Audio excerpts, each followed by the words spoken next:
Оваа сезона екипата на Осогово игра допатли фудбал што го потврдува низ резултатите кои ги има тимот од Кочани. По 23 одиграни кола жатварите го имаат петото место на табелата со 43 бодови, само 2 помалку од петопласираната Беласица, а токму Осогово ќе цели да го напаѓа петото место и сезоната да се заврши што повисоко на табелата во втората македонска фудбалска лига. Ако во изминатите сезони второлигашот од Кочани постојано беше на дното од табелата и водеше жилава борба за опстанок, а го загуби и баражот минатата сезона со Шкендија Рачиново, но потоа имаше среќа да остане во втора лига преку ждрепката. Сега Осогово игра одличен фудбал за што потврда се полните трибини и поддршката од верните семејни кои даваат поддршка и на гостински терен.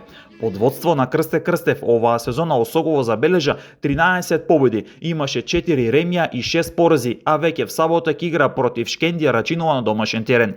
Сега бодови на Шкендија Рачинови се повеќе од потребни за влез во прва лига, но во Кочани нема така лесно бодови. Тука лидерот Охрид загуби, а Осогово среде Штипја, Совола и Брегалница, а пак во Радовиш резултатски убедливо го доби Детонит Плачковица, што е потврда за одличната форма на Осогово пред мечот со тимот од Рачиново.